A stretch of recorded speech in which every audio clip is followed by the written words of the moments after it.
This is my friend Dario, and he's actually been on a cruise this week. Didn't think we would be saying that, but he's been on a big cruise ship, a big cruise line. He's been on board Mein Schiff 2, which is owned by TUI Cruises. TUI Cruises are owned half by Royal Caribbean, so I think it's very interesting to see what happened on this cruise, because we're likely to see all of these things implemented on British and American cruise lines. The Mein Schiff 2 was actually built for Celebrity Cruises. She was originally Celebrity Mercury, and during this cruise she had 1,200 passengers on board, which is around 60% of her full capacity. I think we're going to see going forward reduced capacity on most cruise ships. This was a 3-night cruise and it didn't really go anywhere. It went into the ocean and it came back after 3 days. But this is a really good time for Royal Caribbean and TUI Cruises to test out all of these things before they try and do them on other cruise lines. Dario has a fantastic Instagram page called Cruise Experience. I've been following his Instagram stories as he went on this cruise, and one of the first things that happened was he got on board, he got to his cabin and he found a packet of masks in the cabin. He did bring his own mask, and guests were told that they had to wear masks at certain points on the cruise. The cruise ship is all set up so that social distancing can be adhered to as much as possible, but there's certain places, like in the corridors of the cruise ship, where guests have to wear masks. I've heard reports from this cruise that said that guests on board wore masks in a very disciplined manner, and I really like that. We may see more trouble in the future if masks do carry on cruise ships, but the people who were on this cruise knew what it was going to be like before they went on the cruise. It is kind of a test cruise. I do think that we're going to see some mask wearing mandatory on some cruises, at least in the short term. On board the cruise ship, all of the crew were wearing masks, and that's probably something that we're going to see for quite a long time. Please be aware that the crew are not only working incredibly long days, they're working incredibly hard jobs, and now they have to do it with a mask on, so be extra nice to everybody who works on a cruise ship.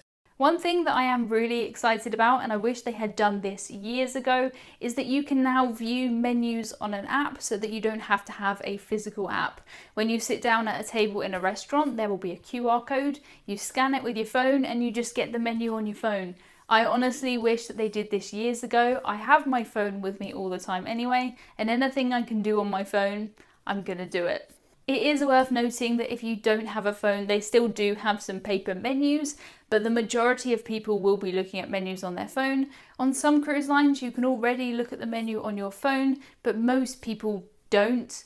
Going forward though, I think we could see that being a regular part of cruising life, and I'm very happy about it. One of the busiest parts of cruising is trying to use an elevator. I avoid it at all costs because they can be incredibly busy, but during this cruise, only 4 people were allowed in the elevator at one time, and it was marked on the floor in a cross, as you can see here, and everybody has to stay in their own little corner. They also have to wear masks when they're in the elevator. I think this makes a lot of sense. I've been in so many elevators on cruise ships where you can barely even stand, there's people everywhere, but it does raise some concerns when it comes to people who need wheelchairs, who need a bit more space. You would hope that the other passengers would be more caring and maybe let them in first, but if you've ever been on a cruise, you probably know that that's not really very likely. Most things on this cruise were open and set up and ready for guests to use. Because there was only 60% of the passengers on board, that meant everybody had a lot more space and could social distance much better. Things like the sun loungers and fixed chairs in bars and restaurants are physically set up to keep 2 meters or 6 foot away from each other. You're supposed to stay 6 foot apart from all other passengers at all times on your cruise if you can, and if you can't, you're supposed to wear a mask. Because of this need to social distance, there are some things that of course have to have a limited capacity. So on the gym in this cruise ship, there was only 20 people allowed at a time. You could go to the spa, but the spa wasn't open. You could book a massage if you needed to. If you're having a massage, apparently if you're laying face down, you don't have to wear a mask, but if you turn over, you have to wear a mask, and the person doing your massage will be wearing a mask regardless. I think going forward we are going to see reduced capacity in certain things. This may just mean that if you actually want to get a massage or you want to do a gym class, you're just going to have to book it far in advance. It's just another thing to think about, but having 60% capacity does make it much more likely that you'll actually be able to get a space. As expected, all over the cruise ship were extra disinfection stations. On a cruise, you're normally encouraged to wash your hands when you go into restaurants, and you'll find hand sanitizer at the entrance to every bar and restaurant and when you get on and off the ship. Cruise ships are already incredibly hygienic. I wash my hands more on a cruise than any other time in my life, but that said, they've added loads of extra stations on board their ships, and they're going to be making hand washing as mandatory as they can. I don't see how anybody could say that extra hand washing is a bad thing. It may stop you from getting into the restaurant for an extra 10 seconds, but I think it's well worth it to preserve the health of everybody on the ship. When you go to a restaurant, your temperature will be scanned, and if you don't have your temperature scanned, you will not be going into the restaurant. It looks like a very, very easy process. You just walk up to this machine, you pretty much act as if you're going to take a selfie, but instead of taking a selfie, it virtually takes your temperature and lets you know that you're okay to go into the restaurant. We'll probably see things like this popping up all over cruise ships, not only at the entrance to restaurants, but I could see that realistically we would have one of these machines when you get on and off the cruise ship. If you were found at this point to have a temperature, you should head straight back to your cabin and then inform medical services via the phone. They will have a plan for what they do if somebody has got a temperature. They're gonna have to think a lot about how they can quarantine people. There were some new guidelines that came out recently from the EU, and I have a full video on that if you haven't seen it yet. But basically what it said is that cruise ships have to have a plan before they go on a cruise. They have to know where they could quarantine people. Are there hospitals on land? Are there hotels where they could leave people? They have to have a plan for a worst case scenario. If you do have a high temperature at some point trying to get into a restaurant, that doesn't mean that your cruise is completely over at that point. You may be like me, you may have just walked up 10 flights of stairs to get to the restaurant, which I suppose could give you a high temperature.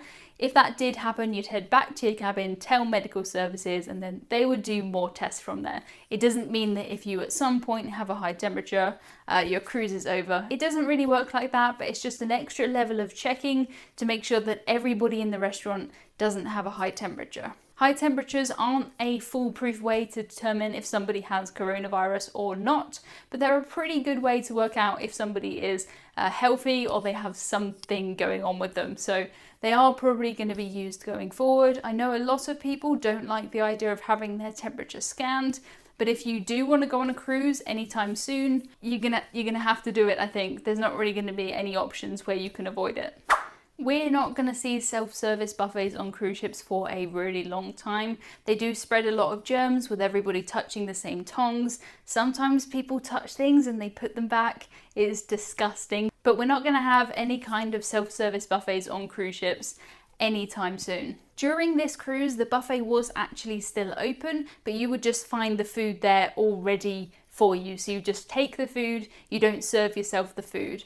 I don't think we're going to see cruise ships completely getting rid of any buffet format. Sometimes you just want to grab something quickly to eat, you don't want to go and sit down, and cruise ships don't want to get rid of that.